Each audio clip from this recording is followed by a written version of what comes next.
Howdy, church. Welcome to Church in a While. We are in a series called Living a Full Life, and I am so excited to be reading today from Psalm chapter 37. Psalm chapter 37. While you look up Psalm 37 and contemplate the fact that I have about a 4-hour sermon for you today, yes, cut it by 30 minutes. Two things. One, we are planning on thinking about, we are in the infancy, cool kids say, development stage of going on a mission trip to India. And so if you're interested in that at all, if you're interested and have questions about that, please see me after the service. I am planning on going. There's a pastor's conference that they are asking me to be a part of. And so we're also going to help build a church building for a tribe of people that has church under a tree but no space for themselves to gather. And so I'm super excited about this. So please, if you're interested at all, you got any questions, I may not be able to answer them, but I can answer with enthusiasm for sure. So, hey, Psalm chapter 37,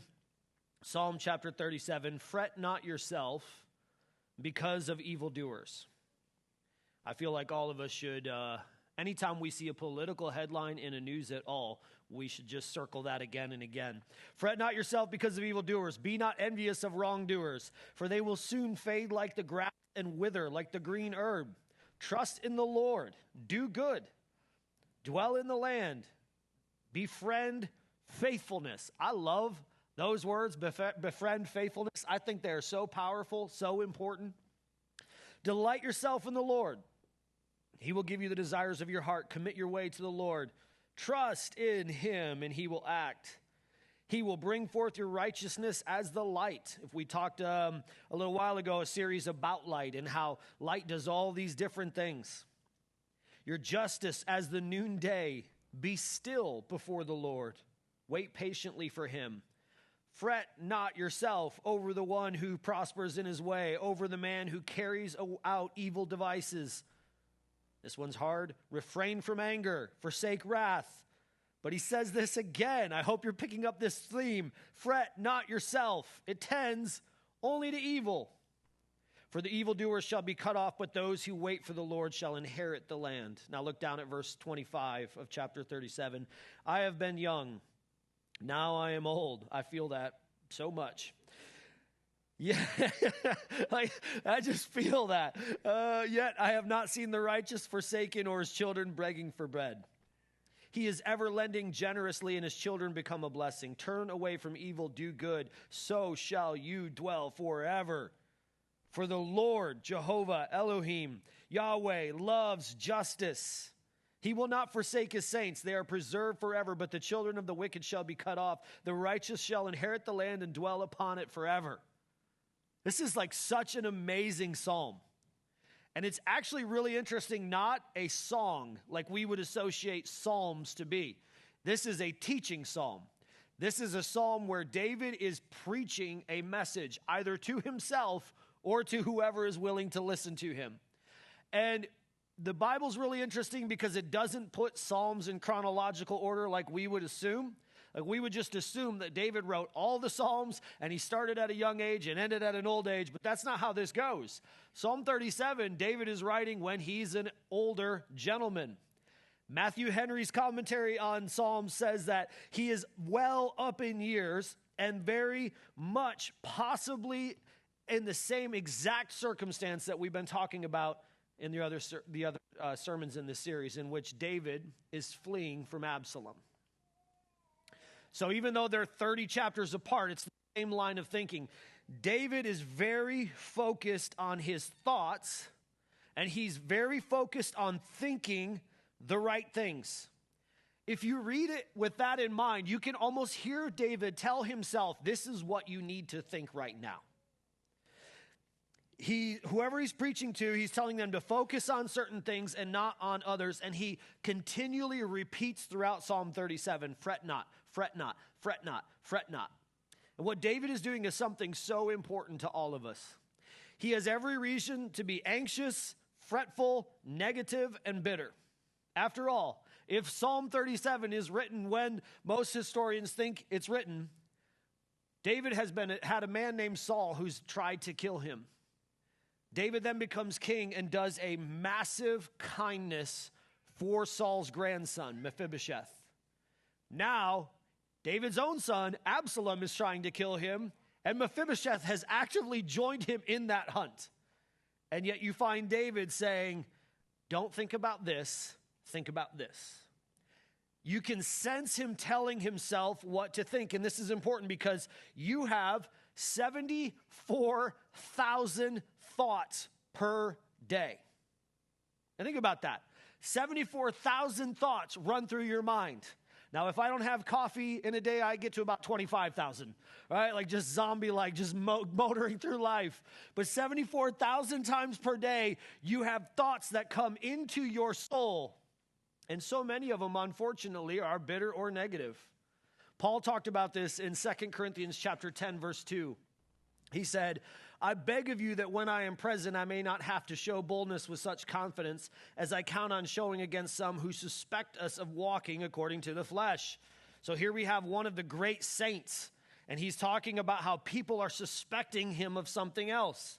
For though we walk in the flesh, we are not waging war according to flesh. For the weapons of our warfare are not of the flesh, but have divine power to destroy strongholds. Now that right there is awesome, and I think a lot of us right there think like that means I have like some angelic sword, but look what he says next. We destroy arguments and every lofty opinion raised against the knowledge of God and take every thought captive to obey Christ. This is so interesting. Paul, one of the great spiritual warfare giants, like one of the men who planted churches all over the world, is talking about this idea of, man, I have thoughts come into my mind and you have thoughts come into your mind, and I'm going to choose to dwell on these, and I think you should choose to dwell on these.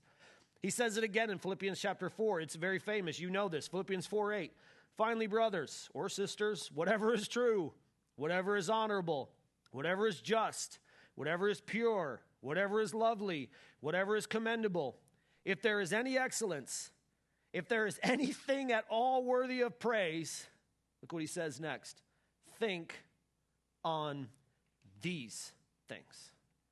Now, I think a lot of Christians right here would think that Paul is saying, hey, if there's anything, feel that, emote that, dwell on that, feel that. But if we want to empty ourselves of bitterness and negativity, we have to fill our mind with the right thoughts. David pushes this idea in the Old Testament, and then Paul in the New Testament comes along and says almost the same exact idea. And this is so important. You have 40,000 neurons in your heart that are identical to the ones that are in your brain. So what you think affects your soul. It affects your heart. Most of us in our culture today, we focus on our feelings and our emotions. And what a lot of unsaved people will say, a lot of unchurched people will say is, well, I'm just being authentic. I'm being true. I'm being honest with what I feel. Now, Christians change it a little bit, and we blame God because we're good at that. We say, well, God told me to do this or say this. But negativity and bitterness come from acting on emotion, not on thought. As long as our emotions and feelings rule us, we will be stuck in negativity and in bitterness. As long as we are ruled by what we feel, not what we know, bitterness and negativity will keep us stuck in the proverbial mud of life. There's this amazing story my parents told me when I went up to my parents 2 weeks ago. There was two ladies who left the lower part of Michigan, and they wanted to go see Lake Superior in the spring. And that sounds really awesome, and that sounds really great. But up where we live, where my parents live, everything is dirt roads. And in the spring, it's not a great idea to pick a dirt road to go down in a vehicle that's not really made for a dirt road, particularly in the spring because it turns to mud.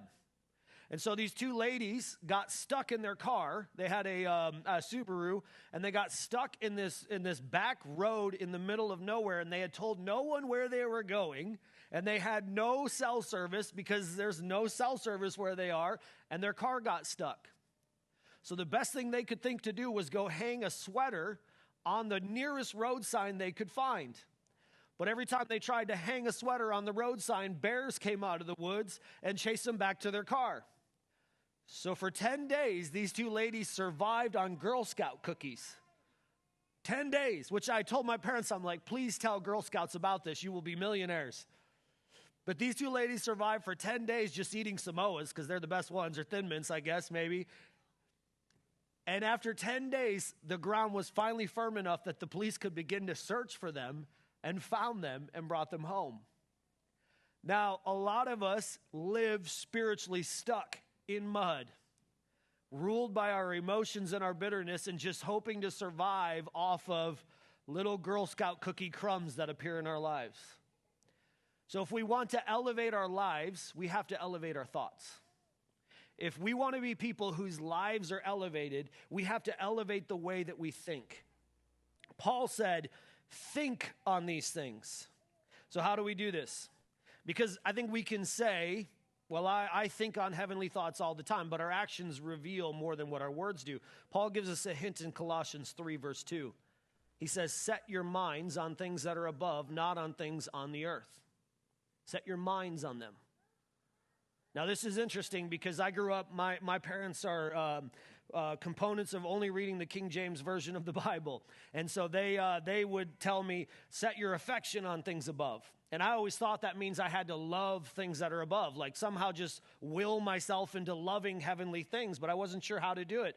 And I actually looked up this week what the idea of setting your affections on things above means, and it means to set your mind, set your attention on things above. What the Bible's telling us is so important. Hey, if you want to elevate your thoughts, set your attention on thinking. Make your mind full of thought. Set your attention on being someone who's a thinker. Set your attention on heavenly things. John Mark Comer said this, what you give your attention to is the person that you become. The mind is the portal to the soul. What you fill your mind with will shape the trajectory of your character. And then listen to this. In the end, your life is no more than the sum of what you gave your attention to. Attention is just the beginning of devotion. Now, this is so important. Setting our attention on being learners, setting our attention on being people who think, setting our attention on being thoughtful people full of thought. Why? Because what you give your attention to determines who you are. Now, Apple will do something really cool for you and also very discouraging. Every Sunday morning, they send me a little text, and it says, hey, this week, you paid 7.5 hours of attention to anything besides thinking and scrolling mindlessly or playing games or being on Bleacher Report or, all these things. The average American, I know we're not going to like to hear this, spends 6.5 hours on their phone. 6.5 hours. Of that, almost 60% is ruled by Instagram or TikTok. So we give our attention to chronic negativity, to things that only tell us who we are not and what we don't have, what we don't look like, what we don't have, what the world is not, and we fill our minds by focusing our attention on negativity. This is why if I were to ask you, hey, tell me the last time someone did something really great for you, I could answer, oh yeah, I remember this, so-and-so, they gave me a cup of coffee, it was awesome. But if I ask you the same question in reverse, tell me the last time someone offended you, you could tell me every detail down to the color of the shirt they were wearing and the moment that it happened. Because we set our attention on the wrong things. And so we are negative, we are filled full of negativity and bitterness. So, how do we turn our attention to thinking the right things? Well, I think it's really good to surround yourself with people who are full of thoughts and who challenge your thoughts. Find people who think and study and learn more than you do. I'll say it as plainly as I can. Find someone whose level of thinking intimidates you and surround yourself on purpose with them. Find a person who you are like, man, they are so smart, they will not waste a second on me. And then say to them, I need you to teach me. this is something that I'm becoming better at doing, is finding people who I know think of things at a different way than I do. Because I am someone who will charge into things. I am a creator. I will start 100 different projects and think all of them are fine and all of them are going at the same time. So what I've chosen to do is force myself to surround myself with pastors and coaches who think of things at a different level than I do. And so what I've done recently is I will just text pastors who I am quite frankly intimidated by and be like, hey, what would you do here? What would you, when I make this quote in this sermon, what would you put? And they're like, bro, that's hot garbage. I would change it. Like, thank you. And then I'll work on it. Why? Because I want to be a thoughtful person. I want to be a person who's full of thought. So I have to surround myself with people whose level of thinking is different than mine. I have to surround myself with people who are like, I would ask these questions, not these questions. Number 2, super practical, drink lots of water. Drink lots of water. If you want to be a thoughtful person who's full of thought, oxygen helps us to think, and water is full of oxygen. So drink lots of water. Jason, don't drink 3 cups of coffee, drink water. Jason, you don't need an energy drink at 6 p.m. You need water, is what I'm trying to say. We need to be people who drink a lot of water. Get outside. Get outside. Spend time outside. Journal the things you are grateful for. And this one's really important. Dedicate time each day to learning. Dedicate time each day to learning. And I know we are all super busy. Most of us spend as much time, though, on Instagram or TikTok or Snapchat as we do asleep. Most of us sleep 6 hours, and we're on social media for 6 hours. So cut half an hour out of it. Cut 20 minutes out of it. And say, hey, I'm going to, you know what? This week, my daily average time is going to be 5.5 hours. And I'm going to spend 30 minutes learning.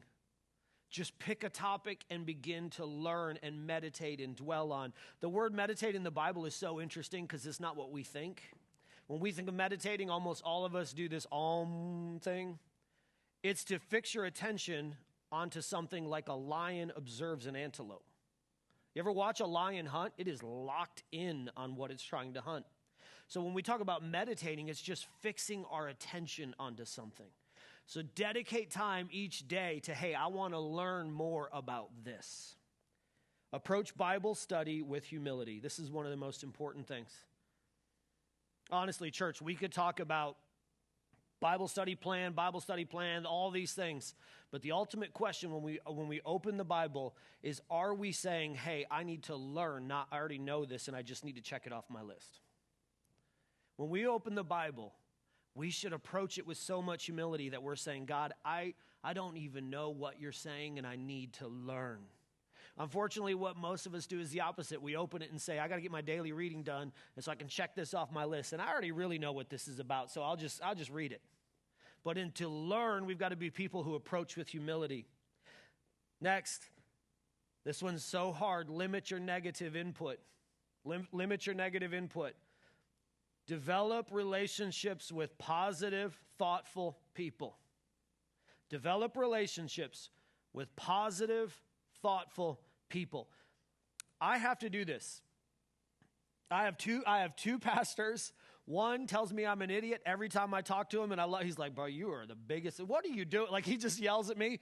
And I, on purpose, have surrounded myself with 2 pastors. One is the most kind, thoughtful Southern man. He looks like Santa Claus with muscles. And he just is so incredibly positive that when I talk to him, I'm like, oh, okay, I can actually survive a day. I have to do that because I've recently, like a pastor described me to myself. He's like, you're a hippie monk. That's what you are. You would be barefoot living in a cave reading a Bible for the rest of your life if you had a choice. I'm like, that's it. You're right. I changed my Instagram instantly, hippie monk. I'm like, that's the coolest thing I've ever heard. I have to, on purpose, surround myself with positive people. I have pastors who are friends because they're positive, and I just go to them and talk to them. Avoid social media, avoid the news. You got to learn things in life, sure, but we don't have to spend 45 minutes every day being told what's wrong. I think we already know what's wrong. Negative input leads to negative output. Negative input leads to negative output. Number 8, this might be the hardest one. Never allow others to tell you what to feel, or to agree with what you already feel. I'll say it like this.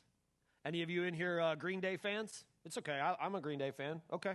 All right. Canadian music at its worst. I love it. It's good stuff. If I'm mad and I listen to Green Day, you know what Green Day tells me? Yeah, it's cool to be mad. That's fine. Just keep feeling that. Right? Any of you in here country music fans? I'm a country music fan, both hands. Whiskey Myers, anybody? Amen. I'm convinced they'll be singing in heaven. If I'm already sad and I turn on country music, do you know what it tells me? Yeah, it's all right to be sad. Just keep being sad. It's fine. But what those things do is they only agree with what I'm currently feeling. And there has to be people in our life who we give the authority to challenge what we feel with thought. There has to be people that we place into our life who we say, hey, I'm feeling this. And we've got to give them permission to say, okay, but here's the truth. Here's what's really true. Here's some thought. Think on these things. Last one, very, very practically, move around daily to get your brain moving. Move around daily to get your brain moving. If you want to be a thoughtful person, sitting inside watching television or playing Call of Duty is not going to get it. It's fun, but it's not going to do it. Move around daily. I'm not telling you to be the most ripped human in the world, or I'm not telling you to buy a Bowflex. I'm not telling, Chuck Norris, he's selling Bowflexes. I'm not, okay? I'm not telling you any of that stuff. But every day, find some time to move around, to get up and begin to move. I'm going to close with these two chapters. We're going to play some music. I'm going to give you the opportunity to pray, and then the worship team will come up and sing after that. But look at Psalm chapter 42, verse 5 and 6. Why are you cast down, O my soul? Why are you in turmoil within me?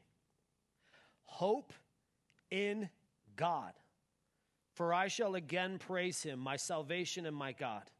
My soul is cast down within me, therefore I remember you from the land of Jordan and Hermon and Mount Mizar.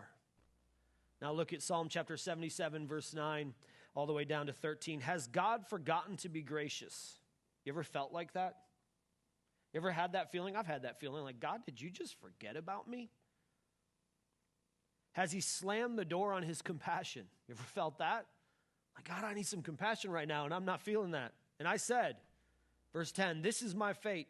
The Most High has turned his hand against me, but then I recall all you have done, O Lord. You know the word recall means to purposely call back to memory? It's to choose to call something back. It's to say, you know what? I'm going to think about the time that God got me through the last problem so that when I'm in this problem, I will know that he will get me through it. Oh Lord, I remember your wonderful deeds of long ago. They are constantly in my thoughts. I cannot stop thinking about your mighty works, O God. Your ways are holy. Is there any God as mighty as you? David right here gives us a perfect example of how I think every Christian ought to live. We do feel things. We have emotions and feelings. That's normal. That's natural. God gave them to us. But David reminds himself of truth in the moment. When he feels abandoned, when he feels alone, when he feels forgotten, when he feels forsaken, when he feels neglected, when he feels hurt, David then says, but I will recall that when I was young, there was a bear, and you saved me from the bear. And I will recall that there was a lion, and you saved me from the lion. And you know what? I remember that time this big dude full of armor walked up, and I hit him in the head with a rock, and then, things got crazy after that. I'm going to remember that. Because right now, my own son's trying to kill me. So I will think about and dwell on and focus on all you have done. And I will become a thoughtful person, a person that's full of thought.